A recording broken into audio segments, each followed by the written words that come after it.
வணக்கம். நம்ம இன்னைக்கு இந்த வீடியோல ஒரு டேஸ்டான மல்லி புதினா தக்காளி சட்னி பண்ண போறோம். இது பண்றதுக்கு முன்னாடி நீங்க இந்த சேனலை சப்ஸ்கிரைப் பண்ணி வச்சுக்கோங்க. நான் ஒவ்வொரு தடவையும் போடக்கூடிய வீடியோஸ் எல்லாம் உங்களுக்கு உடனே கிடைக்கும்.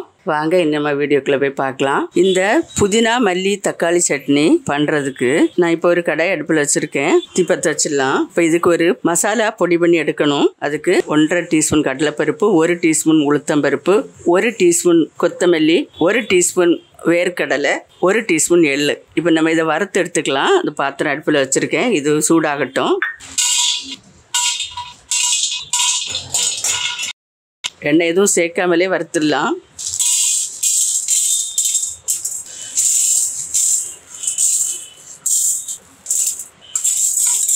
குறைவான தீயில வச்சு நம்ம நல்லா வறுத்து எடுத்துடலாம். இதை இப்போ பாருங்கள், இது கொஞ்சம் வறுத்து மணம் வருது. இனி எள்ளு போட்டுடலாம். எள்ளு கருகிராமல் வறுத்து எடுத்துடலாம். சூட்லேயே அது வெந்துடும். அடுப்பு ஆஃப் பண்ணிடலாம். இப்போ இதை ஆற வச்சிடலாம். இப்போ இதே கடாயில் 1.5 டேபிள் ஸ்பூன் ஆயில் சேர்க்குறேன். எண்ணெய் காய்ச்சதும் இதில் ஒரு 5 பச்சை மிளகாய் கீரி போட்டிருக்கேன்.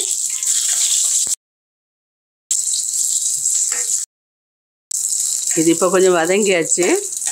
இதில் மீடியம் சைஸில் ஒரு 4 தக்காளி பழம் கட் பண்ணி வச்சுருக்கேன். இதில் சேர்த்துடலாம்.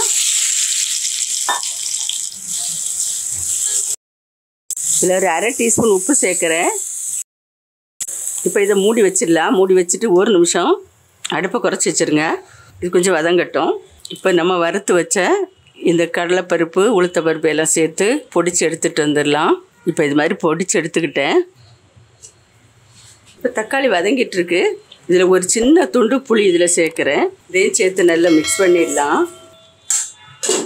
இப்போ இது கூட ஒரு 4 பூண்டு சேர்த்துக்கலாம். ஒரு கைப்பிடி அளவு புதினா, ஒரு 2 கைப்பிடி அளவு மல்லி இலை. இது நான் காம்போடு எடுத்திருக்கேன். இது எல்லாத்தையும் சேர்த்து நல்லா வதக்கிக்கலாம். ரொம்ப நல்லா வதக்க வேண்டாம், ஓரளவு வதக்கினா போதும். ரொம்ப வதங்கிடுச்சுன்னா இந்த வாசம் கொஞ்சம் வித்தியாசமாக இருக்கும். இப்போ லைட்டாக வதங்கினா போதும். 1 நிமிஷம் வதக்கிட்டு ஆஃப் பண்ணிடலாம். அடுப்பு ஆஃப் பண்ணிடலாம். இப்போ இது ஆறட்டும். இப்போ நான் எல்லாம் மிக்ஸி ஜாரில் எடுத்துட்டேன். இப்போ நம்ம அரைச்சி எடுக்கணும். நான் ஏற்கனவே 1/2 டீஸ்பூன் உப்பு போட்டேன். இப்போ கொஞ்சம் 1/2 டீஸ்பூன் உப்பு சேர்க்குறேன். சேர்த்துட்டு தேவையான அளவு தண்ணி சேர்த்து அரைச்சிடலாம். இதில் கொஞ்சமாக தண்ணி சேர்க்குறேன். இப்போ அரைச்சிட்டு வந்துடலாம். இப்போ பாருங்கள், இது மாதிரி அரைச்சி எடுத்தாச்சு. நான் இந்த அளவில் அரைச்சி எடுத்துருக்கேன். உங்களுக்கு தேவையான அளவு தண்ணி சேர்த்து காரம் உப்பு எல்லாம் நீங்கள் கரெக்டாக பார்த்து போட்டுக்கோங்க. எனக்கு இது சரியாக இருக்குது. இப்போ இது கூட நம்ம பொடி பண்ணி வச்ச இந்த மசாலா இதில் சேர்த்துடலாம். மறுபடியும் இதை ஒரு சுற்றி எடுத்துகிட்டு வந்துடலாம். இப்போ ரெடி ஆகிட்டு நான் இதில் கொஞ்சம் தண்ணியும் கொஞ்சம் உப்பும் அரைக்கும்போது சேர்த்துக்கிட்டேன். நான் ஃபஸ்ட்டில் ஊற்றும் போது கொஞ்சமாக ஊற்றிருந்தேன். அது ரொம்ப திக்காக இருந்ததுனால நான் அரைக்கும்போது கொஞ்சம் தண்ணியும் கொஞ்சம் உப்பும் சேர்த்து அரைச்சிருக்கிறேன். அது மாதிரி நீங்களும் பார்த்துக்கோங்க. பார்த்துட்டு அந்த அரைச்சி எடுத்துக்கோங்க. இப்போ நம்ம தாளித்து ஊற்றிடலாம். 1 டேபிள் ஸ்பூன் ஆயில் சேர்த்துருக்கேன். எண்ணெய் காய்ச்சதும் 2 காஞ்ச மிளகாய் கிள்ளி போட்டிருக்கேன். 1 டீஸ்பூன் கடுகு உளுத்தம்பருப்பு சேர்த்துருக்கேன். கொஞ்சம் கருவேப்பிலை போட்டுடலாம்.